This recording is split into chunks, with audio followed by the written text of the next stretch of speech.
It is no measure of health to be well adjusted to a profoundly sick society. Jiddu Krishnamurti. We've been taught to chase health.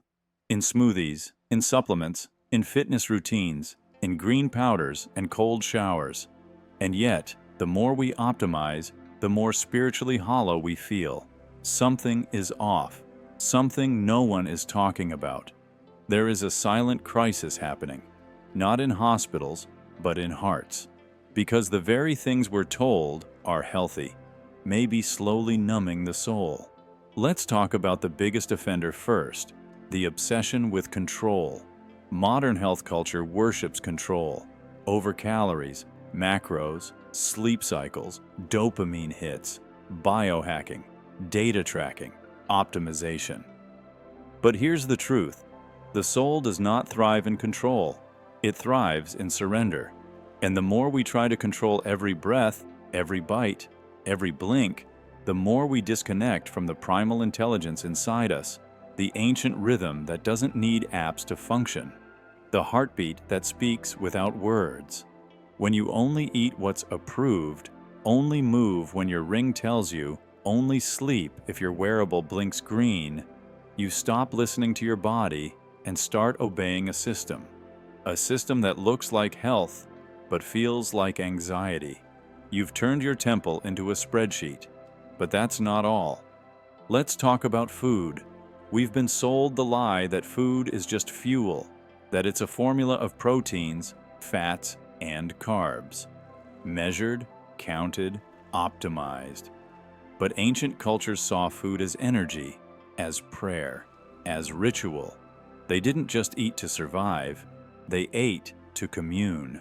With earth, with spirit, with ancestry. Every bite had meaning, every meal was sacred.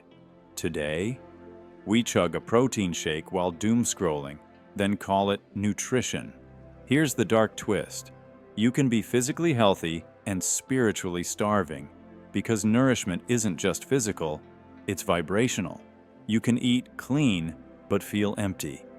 Because what's on your plate isn't as powerful as how you receive it. If you eat with fear, with guilt, with pressure, you poison your energy, no matter the macros.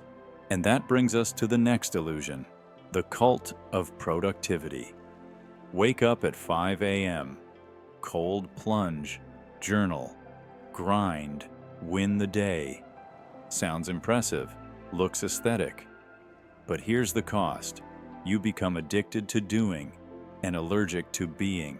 Spiritual energy doesn't move on command. It flows in stillness, in slowness, in presence.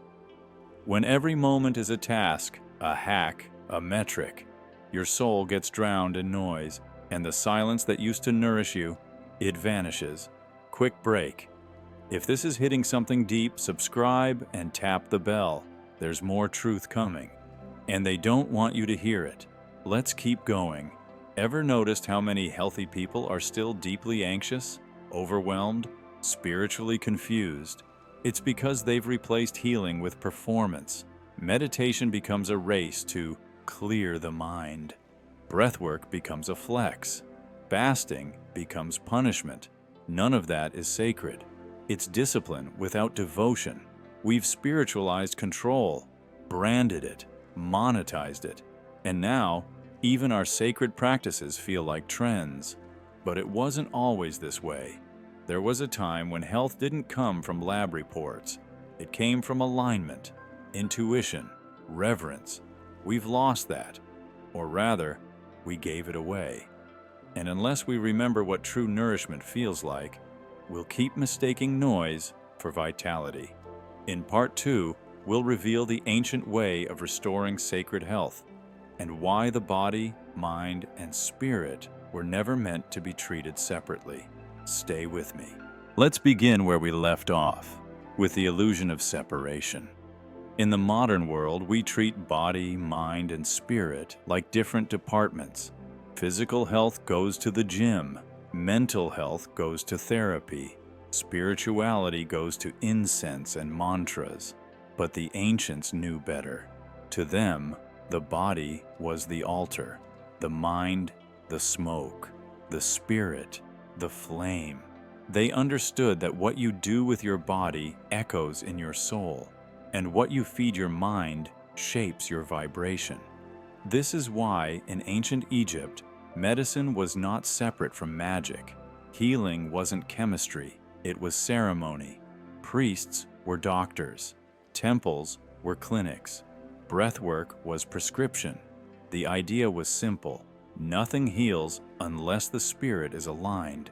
You can bandage the wound, but if the soul is out of rhythm, the body stays sick. Fast forward to today, and we have green smoothies but no vitality, cold plunges but no warmth in the heart, workouts but no embodiment, because we forgot the sacred ingredient, intention. Here's something wild. Ancient mystics believed that unconscious health rituals could be more spiritually harmful than no rituals at all. Why? Because they give the illusion of growth. Without the substance, they make you feel like you're evolving while you're actually stuck. And there's something even darker. The system likes it that way. The more you optimize, the more products you buy, the more routines you follow, the more you rely on systems that disconnect you from inner knowing. They sell you the disease, then sell you the cure. But what if I told you this? Your body already knows how to heal. It's been listening to the stars longer than you've been tracking macros. It remembers the sun, the dirt, the rhythm of tides, the wisdom of hunger, the language of breath. The problem isn't that we're unhealthy. The problem is that we've outsourced our health to a machine that doesn't have a soul. Now, let's talk about movement. Exercise today is punishment. Burn the calories. Hit the goal. No pain, no gain. But what if movement was never meant to be punishment, but praise? In tribal cultures, dance wasn't for weight loss.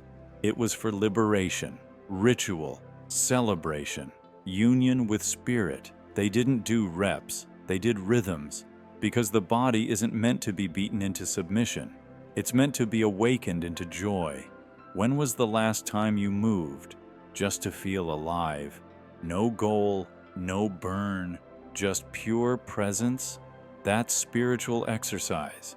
And let's not forget breath, the most overlooked medicine. Modern breathwork is often reduced to techniques and timers. But in the mystery schools, breath was sacred. Each inhale was a rebirth. Each exhale, a surrender. Try this. Breathe in slowly through your nose. Hold. Breathe out through your mouth.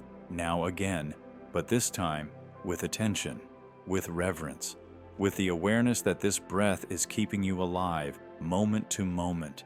That's sacred health. Not how fit you are, but how connected you are. And connection can't be bought. It's cultivated. So if your health routine makes you feel anxious, exhausted, or spiritually empty, maybe it's not healthy. Maybe it's just marketable. And maybe it's time to return to what you already know. In the final part, we'll go deep into how to re-spiritualize your health. Simple daily shifts that can restore your energy, presence, and inner fire without adding more noise to your life. Ready? Let's keep going. So, how do we reclaim our health? Not just as a goal, but as a sacred experience. It starts with undoing, not adding more tools, apps, or hacks, but subtracting, returning, listening. Let's begin with food, not what you eat, but how you eat. Create a sacred space, light a candle, take 3 deep breaths before the first bite. Put your phone away. Taste, bless, receive. Every meal becomes a ritual, every bite a prayer. This activates something ancient in you, a part that remembers when food was celebration, not calculation. Next, movement. Replace punishment with play. Find a way of moving that brings joy, not judgment. Dance, stretch, walk barefoot, move in silence, move with music, but move with presence. Not to change your body, but to meet it. You'll notice something magical. When your body feels safe, your spirit returns. And breath? Treat it like a ceremony. Start your day with 5 conscious breaths, not forced, not dramatic, just awake. Each inhale, receive. Each exhale, release. Do this before any scroll, screen, or stimulation. Anchor yourself in you, not algorithms. Then rest. Not just sleep, but stillness. Moments of no input, no doing, no fixing. Even 5 minutes of presence can reset your entire field. And here's the real medicine: honesty. Ask yourself, is this making me more alive or just more productive? If the answer is hollow, don't force it. Trust your body, trust your exhaustion, trust your hunger, trust your inner cycles. The earth doesn't bloom all year. Why should you? Stop measuring your worth by how optimized your health looks. Start asking how sacred it feels. Let's go even deeper. There's a reason ancient healers worked with sound, color, breath, and story. Not because they lacked science, but because they understood something we've forgotten. You are not a machine. You are a frequency. And true health isn't about parts, it's about harmony. Your energy field is real. Your emotions leave residue. Your thoughts shape vibration. Every pill, every bite, every breath carries an energetic signature. You don't just digest food, you digest experiences. That's why spiritual health isn't about doing more. It's about digesting better. So here's your invitation. Detox not just your body, but your beliefs. Unplug not just from devices, but from dogma. Move not just for strength, but for soul. Eat not just for fuel, but for frequency. Let go of the image of what healthy should look like, and start listening to what your spirit feels like when it's well. Because that, not six-pack abs or green smoothies, is the real definition of vitality. And if they don't want you to know this, maybe that's exactly why you should. You are not broken. You are not behind. You are not a project. You are a temple, a frequency, a fire. And it's time to reclaim your health, not as a checklist, but as a ceremony. Which part of your health routine feels sacred, and which part just feels performative? Let me know in the comments.